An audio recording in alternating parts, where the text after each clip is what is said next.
अस्सलाम वालेकुम नाजरीन, KBN न्यूज़ चैनल में आप तमाम का तहे दिल से इस्तकबाल है। आइए आज की अहम खबर पर नज़र डालते हैं। आज चारों तरफ शोर है, कल को सुकून भी आएगा। और मोदी तेरा तो टाइम आया, हमारा पूरा दौर आएगा।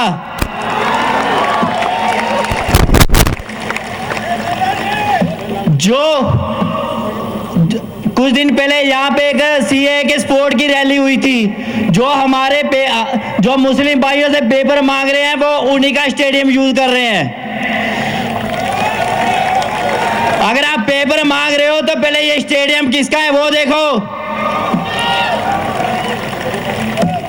दूसरी बात मैं केसीआर साहब को बोलना चाहता हूँ, साहब अगर आपको तेलंगाना मिला था तो ये प्रोटेस्ट करके ही मिला था।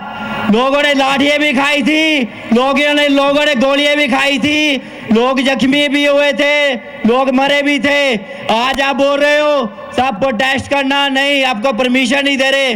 साहब अगर आप हमें परमिशन नहीं दोगे तो हम बैठेंगे, चाहे हमें पीसफुल तरीके से बैठना पड़े हम बैठेंगे। मत छेड़ो हमें, नहीं तो ऐसा इतिहास लिखेंगे कि पढ़ना मुश्किल हो जाएगा। अगर जीना है तो जमीर को जिंदा रख के जुड़ो, मुर्दों की तरह जीने में कोई फायदा नहीं है। पहले हैदराबाद की हिस्ट्री को पढ़ो, आज भी क्या हमारी कितनी कुर्सियां खाली पड़ी हुई हैं।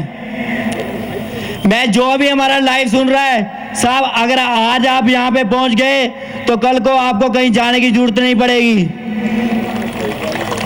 खुदा ना खास्ता कि आज आप सोए हुए तो कल भी फिर डिटेंशन कैंपों में जाके सोना पड़ेगा आपको। हमारे ऑर्गेनाइजेशन जितने भी हैं इतना आपके लिए कर रहे हैं, इतना आगे आ रहे हैं, और आप हो कि घर में चैन की नहीं सोए हुए हो।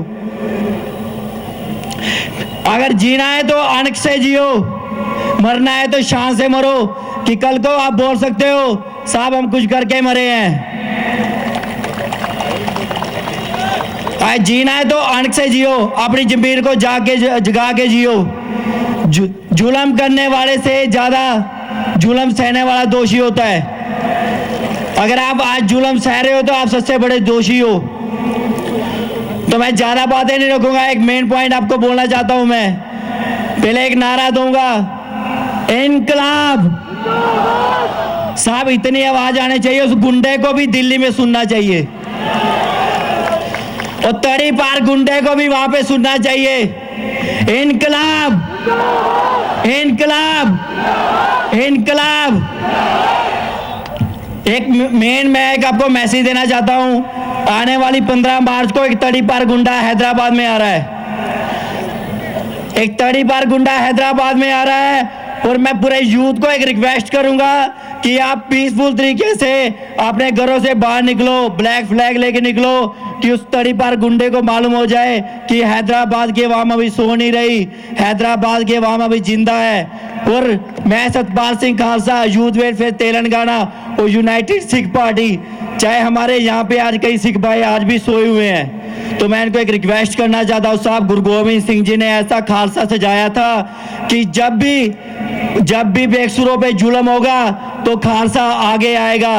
और अगर आप गुरु गोविंद सिंह जी को मानते हो तो मेरी आज रिक्वेस्ट है, इतिहास दोहराने का टाइम है। आज मुस्लिम भाइयों के साथ में हम खड़ेंगे तो मुस्लिम भाई, मैं चैलेंज से कह सकता हूँ, मुस्लिम भाई कल हमारे साथ खड़ेंगे।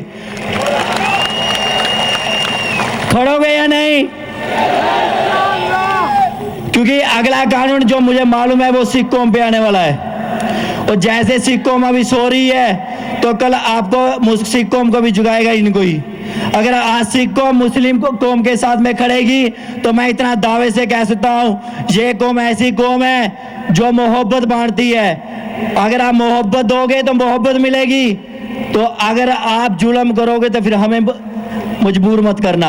और केसीआर साहब, आपको मेरी एक हाथ जोड़ के रिक्वेस्ट है, अगर आपको देखना है तो बादल को देख लो, जैसे नैपकिन को यूज करके घेर दिया जाता है, आज पंजाब के अंदर से बीजेपी ने बादल को ऐसे फेंक दिया है। तो तो कल को खुदा ना खास्ता कहीं आपको भी ये बीजेपी किसी की भी सगी नहीं है और ये बीजेपी हिंदुओं की भी सगी नहीं है। ये कल को आज जो SC/ST का शोषण भी हो रहा है, तो मैं SC/ST को भी बोलना चाहूँगा, साहब सबसे ज़्यादा RSS में आप लोग हो। आप ये RSS चड्डी गैंग को छोड़ के कुछ आज़ादी की ज़िंदगी जियो, क्योंकि ये चड्डी गैंग की तो कोई हिस्ट्री नहीं है। ना डरे थे हम संघियों से, ना डरेंगे हम, ना फ्रंगियों से डरे थे, ना ही हम संघियों से डरेंगे। हम लड़ेंगे, आखिरी दम तक लड़ेंगे, मरते दम तक लड़ेंगे। Thank you. वाहिगुरु जी का खालसा, वाहिगुरु जी की फतेह।